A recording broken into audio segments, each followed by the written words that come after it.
ensonga gye ngenda osookeraku ya t-shirt eno.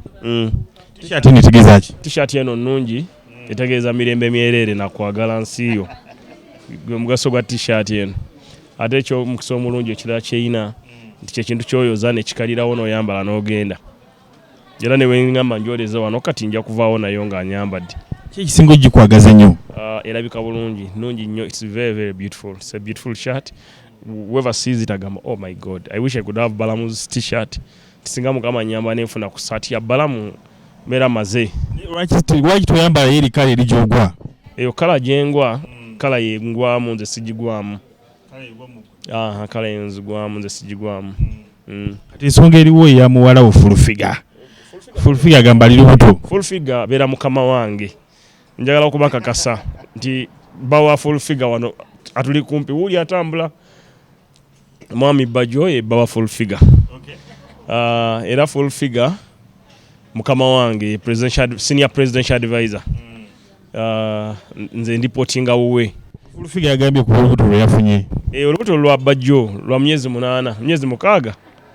Yangambye lwa Bajjo naye lwa myezi 6. Nti naye Bajjo omwana asooka teyamulabirira.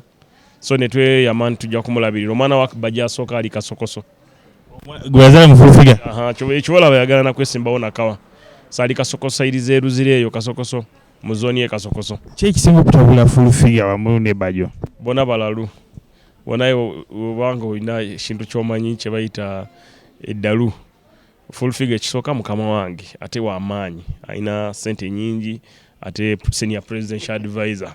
Kati ate Bajjo ye ayagala bwa mmeeya.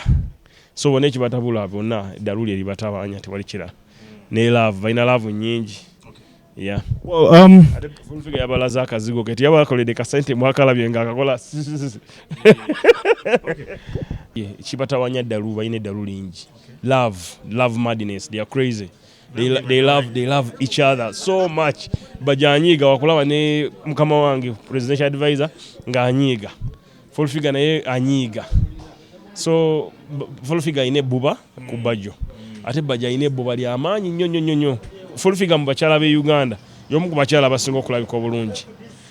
Ayina akazigo akatali ka firing. Abantu abalina obuzigo bu firing. Bafuna bu firing ne bafiringa naye kati ye Full-Figure ayina nacho. Ayina nacho smile. Omulaba nawulaba nga mukyala mulungi. Nnyo mulungi nnyo ddala. Zagwana nga basajja ki?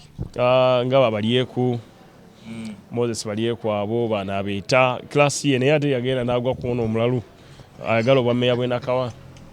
So obuzibu yafuna bwebwe ye yatomera n'ayagala mu Bajjo n'aleka ayagala obwammeeya bwe Nakawa. Yeah. So advice gye wandimuwadde Full-Figure? Anywerere ku baawe Bajjo babeere mu nnaku yaabwe. Beekuba emiggo buli lunaku.